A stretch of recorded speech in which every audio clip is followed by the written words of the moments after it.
The headline reads, I'll show Wilder and Joshua how crap they are. Let me just convert that word to crap, alright? For the sake of the YouTube censors. Anyway, I'll give you the full quote here. He says, I'll beat them both twice just to show them how crap they are. I will beat them senseless. People may listen to this and think I'm a lunatic, but I am the greatest boxer that has ever lived in the heavyweight division. And that is a statement. I am 6 foot 9 inches and 19 stone, and I am the greatest boxer that has ever lived. God has given me so much talent and ability to move, twist, bend, and counter. So those are the words of the Gypsy King, Tyson Fury. It says here that Showtime Sports, for those who are going to be viewing from America, Showtime Sports will screen the Carl Frampton show on which Tyson Fury is going to be on the undercard on August 18th on Facebook and also the Showtime Sports YouTube channel. That's pretty interesting.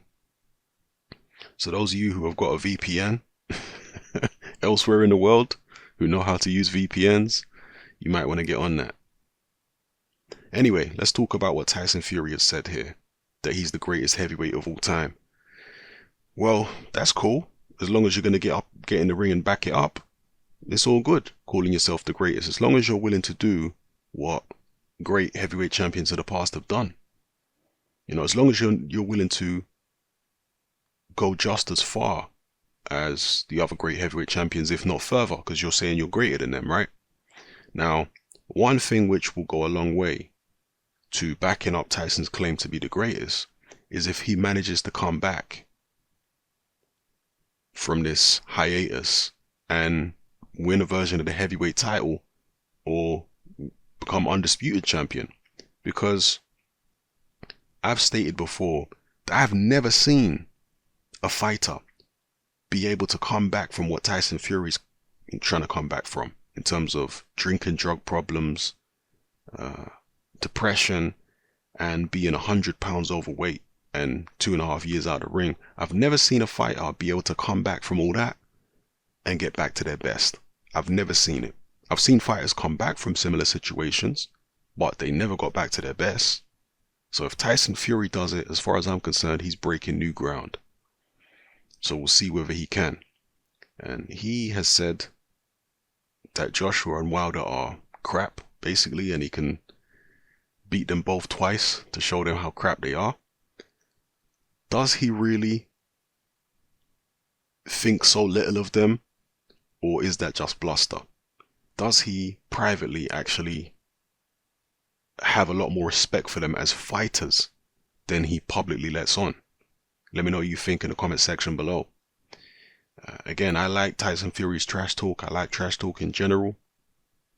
I just want to see if he is going to get in the ring and attempt to back it up. That's what it's all about. I don't mind people trash talking as long as they're going to get in the ring and attempt to back up their words. So we'll see what Tyson Fury does here.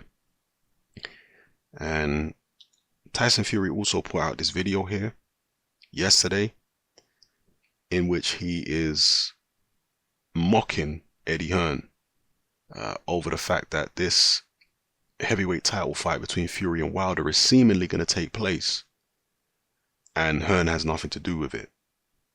He's mocking him, and that's fair play. Right? If he wants to do that, it's all good. One thing he does say in this video though is that this is the biggest fight in heavyweight history, or the biggest fight in the heavyweight division, which it absolutely is not. That part is not true at all, Mr. Fury. It's not even the biggest heavyweight fight over the past few years in terms of the revenue that it's going to generate. Joshua versus Klitschko was an enormous fight because of how big Klitschko was worldwide and how big Joshua was in the UK. I think a lot of people don't realize how big Klitschko was worldwide. You know, he was in so many different territories and stuff like that. I mean, I'm not saying he was massively popular in all those territories, but the fight was shown in an enormous amount of territories, Joshua versus Klitschko. And Klitschko was certainly very popular in Eastern Europe, and people often underestimate how big that market is. But nonetheless, there have been many huge fights over the years, from Canelo versus Golovkin. I'm talking about in the past few years, Canelo Golovkin, and many other fights. So for Tyson Fury to say this is the biggest fight in heavyweight history or whatever he said, he's exaggerating there, going way overboard. But it's still a big fight, and it's definitely a fight that Eddie Hearn wishes he was involved in. And from what I've seen Eddie Hearn say, he don't want the fight to happen. I know he claims that he does want the fight to happen, and maybe there's a part of him that does, but I think there's also a very large part of him that was hoping this fight wouldn't take place. Yeah. Because he came out first of all and said, the fight's not going to happen. That's what Eddie Hearn said. To me, that's wishful thinking on Eddie Hearn's behalf.